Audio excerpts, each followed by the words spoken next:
지금까지 병 고치는 자들, 그죠? 병든 자의 모습을 이렇게 그릇으로 삼고 인간의 타락의 모습을 지적해 주셨어요.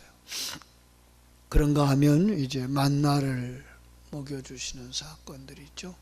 오병이어를 가지고 또 이제 물고기 2마리와 7개의 떡을 가지고 4,000명을 먹이시는 사건들을 통해서 구원의 진리와 우리가 마땅히 취하고 구하고 살아가야 될 생명의 양식이 무엇인가를 가르쳐 주셨던 거죠.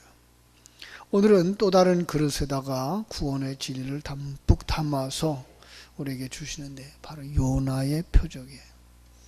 자, 요나의 표적, 예수님을 먼저 시험하러 오는 사람들이 있었던 것을 사건의 발단으로 시작하고 있죠. 예수를 시험하려고 하는 사람들, 그들은 뭐라고 그래요? 1절에 와서 하늘로부터 오는 표적을 보여라 라고 요구를 했대요. 거기에 바리새인들이 있고 사두개인들이 있어요. 이런 말이 있어요. 여자가 한 마음으로 단합할 수 있는 경우는 공동의 적을 만났을 때다 그런데요. 여기도 그런 그림이 그려지고 있는 거죠. 사두개인들과 바리새인들은요, 이 종교적인 색채가 완전히 다른 사람들이에요. 부활이 있다 그러는 사람들, 부활이 없다 그러는 사람들, 천사가 있다 그러는 사람들, 천사가 없다 그러는 사람들, 하늘나라가 있다 그러는 사람들, 하늘나라가 없다 그러는 사람들, 이 정도로 완전히 다른데 불구하고 그들이 지금 그 대립의 각을 접고 하나가 되어져서 예수님을 대적하러 달려오는 것을 볼 수가 있습니다. 세상이 지금 이렇게 우리를 공격한다고 하는 사실을 우리는 아셔야 되죠.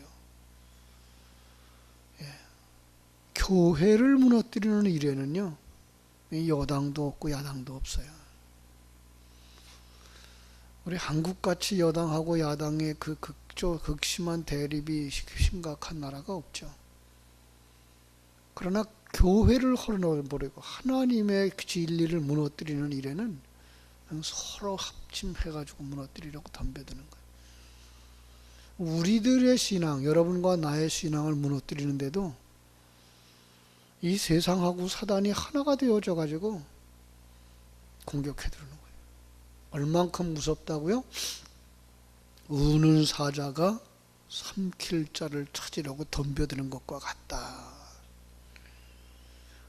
호시탐탐 기회를 누리는 거예요. 여러분, 이거 잃어버리면 우리는 그들의 공격을 그냥 당할 수밖에 없어요.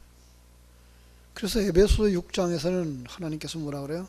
하나님의 전신갑주를 취하라. 그리고 쉬지 말고 기도하라 그래요. 항상 이 진리에 사로잡혀서 승리의 삶을 살아가기 위해서 깨어있지 않으면 안 되는 사실들을 우리에게 경고하고 계신 사실을 알 수가 있습니다. 그들은 모두 다 자기들의 신앙 체제만 고집하고 예수님이 전해주는 진리에 대하여서 모함하려고 하고 기회만 있으면 함정에 빠뜨리려고 하는 그런 모습을 우리가 볼 수가 있어요. 그런데 그들의 사상 속에 메시아는 이러한 표적 정도는 해야 된다라고 하는 것들을 가지고 있었어요. 뭘까요?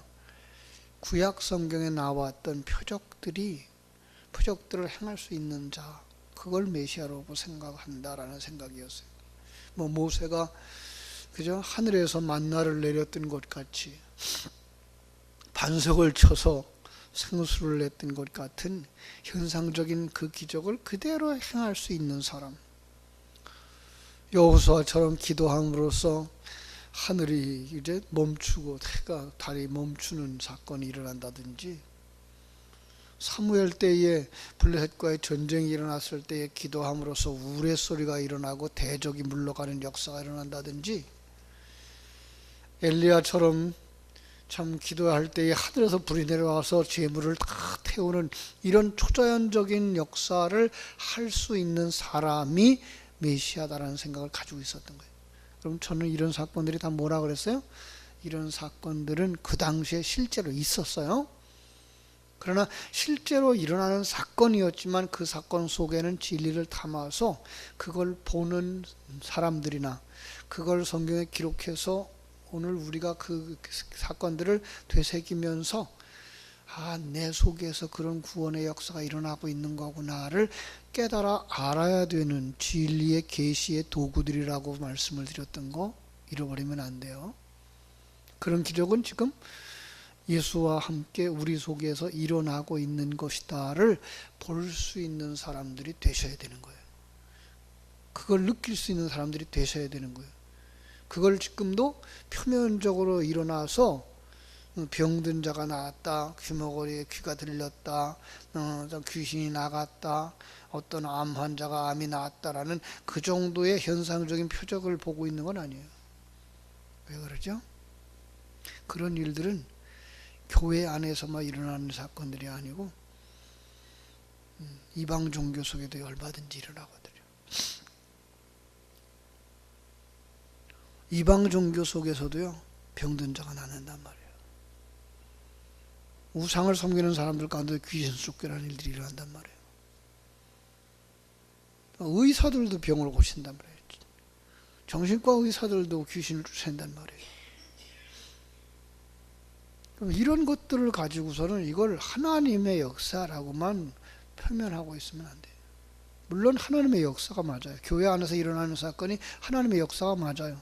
그러나 그럼에도 불구하고 우리는 그 속에서 우리가 지금 영적인 상태들이 귀신 들린 상태, 소경인 상태, 거반 죽게 된 상태인 것을 발견하고 거기서 우리가 지금 치유되어지고 있다. 거기서 지금 나아가고 있다. 같이 지금 그 옛사람을 물리치는 것과 새사람으로 완성되어져 가는 과정 속에 있다라는 걸 보여주기 위한 초자연적인 사건들, 계시의 도구들이었다는 것을 이해하고 있어야 되는 거예요. 그런 걸 요구하는 이들에게 예수님은 뭐라고 대답하셔요? 3절. 너희가 저녁이 하늘이 붉으면 날이 좋겠다고. 저녁에 서쪽 하늘이 붉으면 날이 좋겠다. 아침에 동쪽 하늘이 붉고 흐리면 어떻게 돼요? 오늘은 날이 굳겠다. 너희가 날씨는 분별할 줄 알면서 왜 시대적인 표적을 분별하지 못하느냐? 표적에 담아준 진리는 깨달아 알지 못하느냐 이 말씀이에요. 그렇죠? 왜 그래요? 누구나 거듭나기 전에는 하나님의 생명이 부어져서 눈이 열려지기 전에는 하나님의 생명이 부어져서 감각이 살아나기 전에는 하나님의 존재를 보지도 못하고 느끼지도 못하고 보이지 않는 하나님의 나라가 소망일 수가 없죠. 예. 왜요? 영적인 소경이니까. 영적인 문둥병자니까. 아니, 마른 뼈와 죽어서 마른 뼈 같은 존재들이라고 말씀하고 있는 거예요. 여러분, 영적인 우리의 존재들을 볼 수 있어야 돼요. 똑같이 호흡을 한다 그래서 다 살아있는 사람이 아니고요. 똑같이 움직인다 그래서 그게 다 살아있는 사람이 아니고 하나님의 눈에는 하나님의 생명이 있는 사람은 살아있는 사람이고 하나님의 생명이 없는 사람은 죽은 사람이라는 거예요. 우리의 모습을 얘기하고 있는 거예요. 그러면서 말씀하셔요. 4절에서 악하고 음란한 세대가 표적을 구하나 요나의 표적밖에는 보여줄 표적이 없느니라. 자, 여기서 예수님의 장차 요나와 같은 과정을 거쳐서 우리를 구원하실 거다라고 하는 의미가 담겨져 있는 거죠. 여러분, 요나를 알죠? 그죠? 요나서. 옛날 요나를 통해서 표적을 보여주셨잖아요. 이 요나라고 하는 사람의 이름의 뜻 자체가 비둘기예요. 성령의 역사인 거죠. 이스라엘 선지자였고요. 갈릴리의 가드 사람 아미떼의 아들이었어요. 주전 약 825년 정도, 주전 한 1000년도 시대에 살았던 사람인데 12소선지자 가운데 한 사람. 그 니느웨라고 하는 도시가 죄악에 가득했어요. 하나님께서 그들에게 가서 심판을 받게 될 거다라고 경고하라. 하나님의 뜻은 뭐예요? 그들에게 이 경고를 통해서 구원받게 하시려고 하는 하나님의 계획인 거죠. 그 명령을 누구에게 하시죠? 요나에게 하셨어요. 요나는요, 이 하나님의 명령을 따르지 아니하고 니누게로 가야 되는데 반대편 쪽으로 가려고 하는 거예요. 다시스로 도망가려고 하는 거예요. 요빠 항구에서 배를 타고 이제 떠나는 거죠. 하나님이 가만두십니까? 하나님이 그를 가로막고 일을 하시는데 뭐가 일어나요? 바람이 불고 풍랑이 일어요. 그 배를 이끌어가는 선장이 난리가 났어요. 야, 어떡하든지 이 바람을 좀 잠잠하게, 배가 좀 견디도록 해야 될 거 아니냐? 무거운 짐 다 버려라. 그래도 안 되니까 어떻게 돼요? 너희들이 신에 섬기고 있는 선신들을 찾아봐라. 그래도 안 돼요. 그래서 누군가가 하나님을 노엽게 했다라고 생각해서 제자들, 그 승객들을 제비 뽑게 하죠. 그 결과 요나가 뽑혔어요. 그러자 요나가 깨달아 알죠. 나 때문에 일어난 이 풍랑입니다. 나를 바다에다가 던지십시오. 그러면 당신들은 살 겁니다. 내가 죽으면 당신들은 살 겁니다. 이거예요. 예수님의 표적은 바로 그거예요. 예수님이 지금 얘기하고 싶은 건 이거예요. 그 바리새인들 앞에서, 사두개인들 앞에서, 제자들 앞에서 뭘 말씀하세요?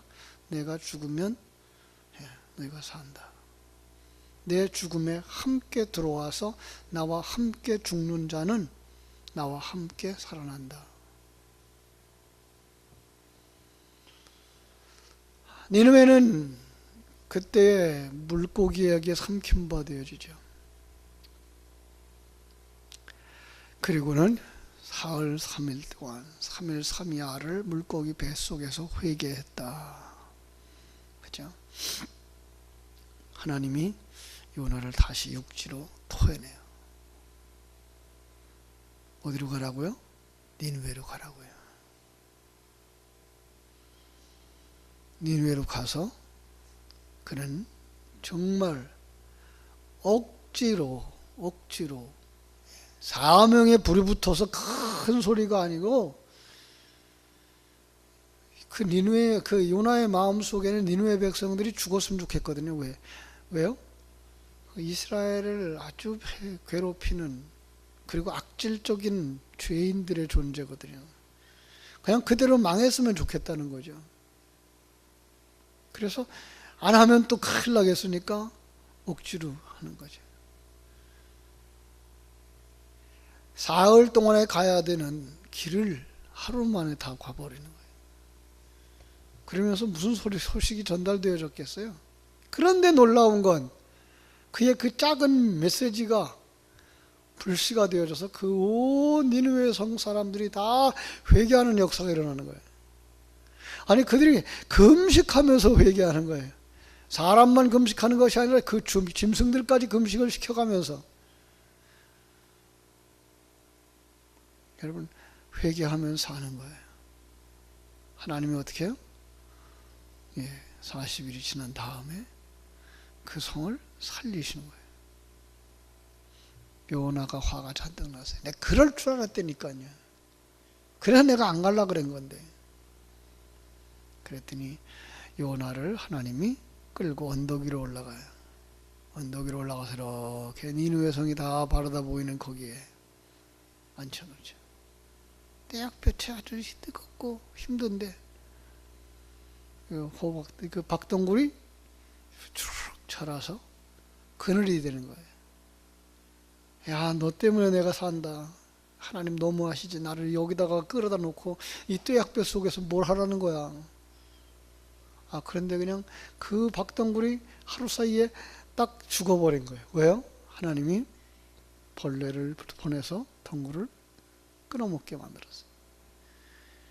그랬더니 막 화를 막 내는 거예요. 그때에 안타까워하며 화내고 있는 요나에게 하나님이 찾아오시죠. 야, 이놈아, 네가 심었냐? 네가 가꿨냐? 너 아무것도 한 거 없잖아. 그런데도 불구하고 그게 죽을 때 넌 그렇게 안타까워하고, 응? 불만하고 불평하지만 저 니느웨 속에는 아직도 하나님을 알지 못하는 12만 명의 사람들이 있단다. 여기 10이라는 숫자를 우리는 기억할 수 있어요. 그게 뭐예요? 하나님의 백성들이 있다는 거예요. 그들을 내가 지었고 그들을 내가 만들었는데 그들이 지옥에 떨어지는 걸 내가 보고도 있겠냐? 여러분, 오늘 우리에게 주시는 말씀이죠. 우리는 불신자들의 형통함에 시험 드는 거예요. 시편 73편에 있는 말씀처럼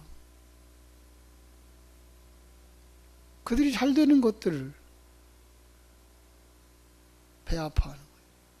그들이 망했으면 좋겠다는 거예요. 하나님 뭐라 그래요? 야, 이놈아, 그 속에 아직도 내 생명이 필요로 하는, 아직도 내 손길을 필요로 하는 하나님의 백성이 있어. 그들을 다 구원할 때까진 그들이 잘 살아야 되는 거야. 그들이 망하면 안 되는 거야.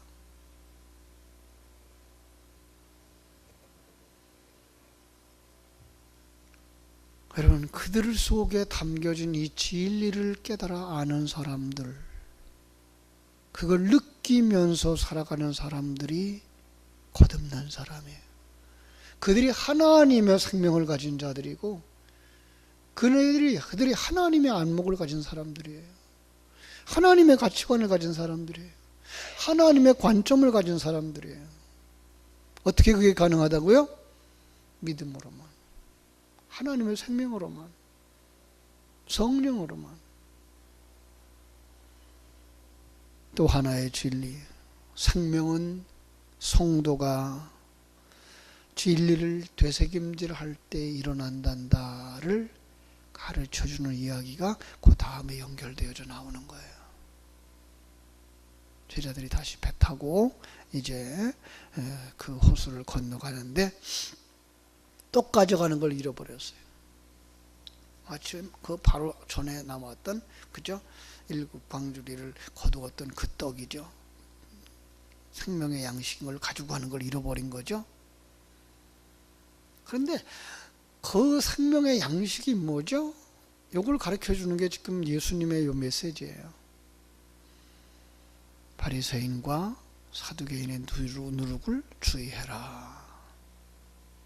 그러자 그들은 갑자기 누룩 생각을 하면서 뭘 생각해요? 빵을 생각하는 거죠. 아, 우리가 빵 가지지 않아서 그랬구나. 여러분, 예수님은 그런 생각을 하신 게 아니에요. 그런데 예수님은 여러 번 이 누룩을 통해서 계시하셨거든요. 누룩에는 좋은 누룩과 나쁜 누룩 두 가지가 있죠. 마찬가지예요. 지금 예수님이 누룩에 대한 비유를 말하는데 좋은 쪽으로 해석하는 비유가 있고 나쁜 쪽으로 해석하는 비유가 있어요. 천국은 마치 가루 소말 속에 갖다 넣어 그 밀가루를 부풀게 하는 누룩과 같다라고 말씀했어요. 밀가루 반죽해놓고 그게 반죽이 부풀어날 것처럼 여겨지지 않잖아요. 그런데 거기에 그저 효소, 누룩이죠, 이스트죠. 조금 뿌려놓으면 그게 뭐예요? 그게 다 부풀어요. 보잘것 없었던 그것이, 작은 것이, 마치 겨자씨 같은 것이 그 누룩 전체를 부풀게 하듯이 우리 전체를 천국의 백성으로 만드시는, 우리 속에 성전에 그 거룩한 것들이 없이 장사꾼의 심보만 가득했던 것들을 다 제거하시고 우리 속에 하늘나라 생명으로 가득 차게 만드시는 게 뭐예요? 이게가 하나님의 말씀, 진리의 말씀인 거죠. 근데 나쁜 효소가 있어요. 그죠? 오늘 본문의 말씀이 바로 그 얘기죠. 바로 바리새인들의 이야기, 그들의 사상이에요. 그들의 사상이 있으면 어떻게 돼요? 자기도 천국에 못 들어가고 남들도 못 들어가게 하는 그 이야기들인 거예요. 그 사상인 거예요. 그 철학인 거예요. 그 가치관인 거예요. 그거 조심하라는 거예요. 제자들은 예수님이 보여주는 그 표적이나 예수님이 하시는 말씀에 대한 깊은 진리를 깨달아 알지 못했어요. 왜 그런 그림을 그리고 있다고요? 사도행전 2장에 성령의 역사가 있은 후에 깨달았는 것을 큰 그림으로 그려주기 위해서라고 말씀을 하셨어요. 그죠? 이 땅에 있는 모든 사람들도 그래요. 성령의 역사로 말미암아 거듭나기 전에는 하나님이 우리에게 보여주는 여러 가지 계시의 도구 속에서 하나님의 일하심을 보지 못하는 거예요. 지금도 지진이 일어나고 있죠. 지금도 해일이 일어나고 있어요. 지금도 전쟁들이 일어나고 있어요. 지금도 그 예기치 못했던 사건, 사고들이 일어나고 있어요. 그걸 통해서 우리에게 말씀하시는 그 진리를 믿음의 눈을 가진 사람들만 볼 수 있는 거예요. 내게 주시는 경고로 듣는 거예요. 네가 살면 얼마나 살 수 있을 것 같아?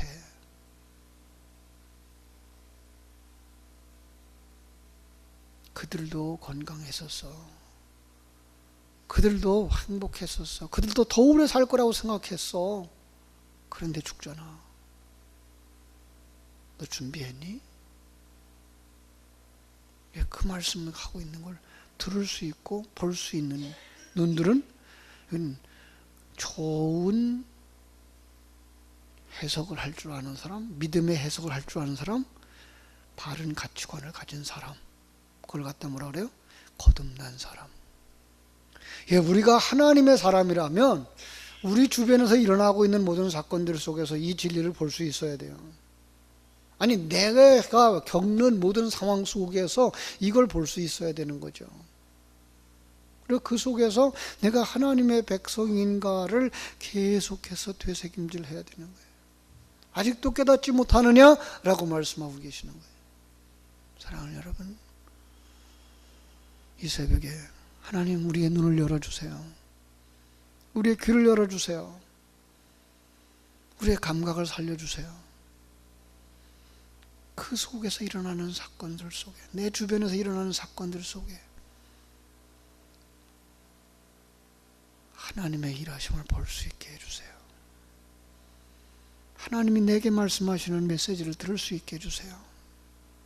그리고 하나님이 일하고 계신 것을 깨달아 아는 것으로 해석할 수 있는 해석의 능력도 주세요. 기도하다가 성령 받고 하나님의 인도 받고 하나님께 영광 돌리는 여러분들 되시기를 주님의 이름으로 축복합니다. 기도하겠습니다. 하나님 우리 아버지 크신 은혜와 사랑을 감사하고 감사합니다. 주님께서는 언제나 사건, 사고들 속에서 진리를 우리에게 전해주시려고 하는 귀한 기회로 삼으셨습니다. 그리고 그것들을 표적의 그릇에 담아서 우리에게 주심으로 말미암아 내 환경 속에서, 내 심령 속에서, 내 영혼 속에서 일어나고 있는 영적인 전쟁들과 그리고 깨달아 알지 못하는 것과 깨닫는 자들의 이야기들을 가르쳐주고 계셨습니다. 아버지, 그러나 우리들은 눈이 먹히고 눈이 멀고 귀가 먹어서 하나님의 음성을 듣지 못하고 하나님의 일하심을 보지 못하고 살아가는 사람들은 아닙니까? 성령 받지 못해서 하늘 생명 가지지 못해서 불평과 원망으로 가득 찬 인생을 살아가는 사람들은 아닙니까? 아버지, 정말로 우리의 눈이 열려지고 귀가 열려져서 하나님이 내게 말씀하시는 그 음성을 듣고 경성할 수 있는 사람들, 하늘나라 하늘나라를 소망하면서 준비할 수 있는 사람들, 하나님께 영광 돌리면서 이 땅에서 세상의 빛과 소금의 역할을 감당하는 저희들 되게 하여 주시옵소서. 내일 있을 행복잔치 속에도 이 은혜 받은 자들이 이 은혜 받은 모습들을 보여줄 수 있도록 인도하시고 역사하여 주셔서 참으로 아무 생각 없이 살던 어른들, 참 교회의 문턱이 높아서 주님 앞에 나오고 교회 앞에 돌아와 보지 못했던 이들이 교회 안에 들어와 보는 역사와 이 속에서 하나님의 임재를 경험하는 역사와 그리고 하나님이 그들의 인생 남은 시간들을 하늘나라 가기 위해 준비케 하시는 기회를 잘 붙잡고 구원받는 역사 일어나도록 축복하여 주시옵소서. 참으로 주님의 십자가 좌우에 있었던 강도들을 봅니다. 주님을 보면서도 깨달아 알지 못하고 저주했던 자와 그 순간에라도 깨닫고 주님 앞에 돌아와서 구원받는 자가 있었는데 근본 이 기회가 정말 어른들이 주님을 만나는 축복된 기회가 되도록 도와주시옵소서. 주님께서 우리 교회를 이곳에 세우시고 이곳에 맡겨주신 하나님의 백성들을 푸른 추랑 맑은 물가로 인도하시며 천국까지 인도해 오셨습니다. 이 남은 생에도 남은 기간도 그 일을 잘 감당하는 교회요, 생명 있는 교회요, 은혜 있는 교회, 능력 있는 교회가 되게 하여 주시옵소서. 오늘도 주님과 함께 동행하며 이 아름다운 은혜 속에 들어갈 수 있도록 우리를 인도해 주시기를 소원하고 거룩하신 예수님의 이름으로 기도하옵나이다. 아멘. 하늘에 계신 우리 아버지여, 이름이 거룩히 여김을 받으시오며 나라의 임하옵시며 뜻이 하늘에서 이룬 것 같이 땅에서도 이루어지이다. 오늘날 우리에게 일용할 양식을 주옵시고 우리가 우리에게 죄 지은 자를 사하여 준 것 같이 우리 죄를 사하여 주옵시고 우리를 시험에 들게 하지 마옵시고 다만 악에서 구하옵소서. 대개 나라와 권세와 영광이 아버지께 영원히 있사옵나이다. 아멘.